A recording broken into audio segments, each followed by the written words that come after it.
Okay, now this is where it gets a little persnickety, because basically you're going to be making two short pieces. One that's going to go from here and meet in the middle, and one from here that's going to meet in the middle. I usually do the long one first. And it's not easy.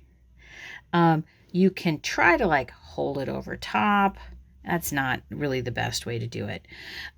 What I usually do is I hold it and I take the toothpick that I want and I put it near where I want it to go.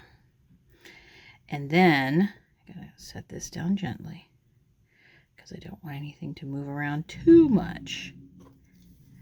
Hands, now that I'm telling myself I don't want to wiggle, and you can see I made a tiny little mark. And now if I can find my tiny little mark, come on, where'd my tiny little mark go? There's a guy outside doing his thing again. Let's try this again because my tiny little mark disappeared. No, there it is. I see it. There's my tiny little mark right there. I indented it with my fingernail. I don't know why that guy outside does that. It's really annoying. He weighs about 90 pounds and he comes out and revs his engine. Okay, and then I'm going to try to fit it. It's just a tiny bit short, so I'm going to just go 1, 2, 3. See if that helps. Just a couple more. And I think that'll work. Oh. There we go. I'm going to grab some glue. And like I said, this is the persnickety part. Trying to get this to stay. Because what you want is when I'm looking at this, I want this to go to here. And you can see it's kind of going, woo! It's kind of going off into the other. Okay, so I'm looking again. That's a little better.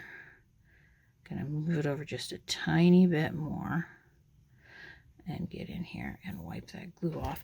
Sometimes I'll put a toothpick next to it to see if I need to tip it anymore. And you can see I still need to tip it just a little bit. And then there we go.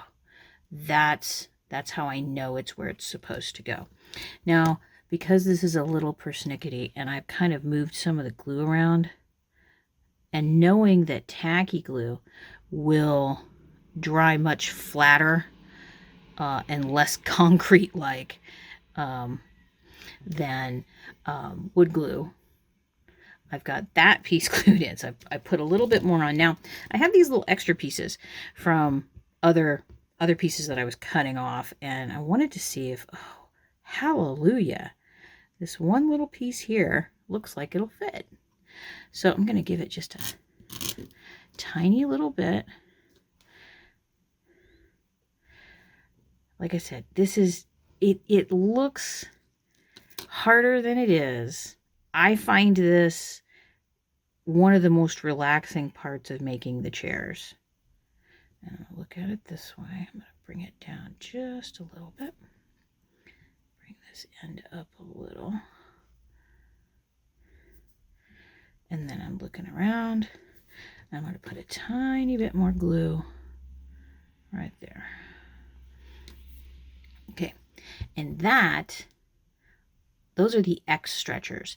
Now on the example, one of the examples here, I've added a couple of others on the bottom. That's just a personal choice. Here's a chair that I made many years ago where I put different types of bracers on it. This one, I used some little flat pieces from popsicle sticks and glued those on. That's another thing that you can try. I will be showing you how to make a chair like this too, so don't worry about that. So if you're not ready, if you want to do this, but maybe just not on this chair, don't worry, we're going to get to a chair like this. So if you want, you can glue some more pieces on here. If you don't feel like the chair is stable enough, adding another couple of stretchers, maybe one up high or two to the side, whatever you do, just make sure they're balanced. So if I do one on this side, I'll do one on this side as well. So that is how you make the X stretcher, the H stretcher, and the box stretcher. And you can combine any of these that you would like to do into any of your chairs, but that is how you finish up the last little bits of your chair. And then the next portions that we're going to be doing, we're going to be talking about the Mod Podge and painting, and then fabric. So, okay, I'll see you in the next one.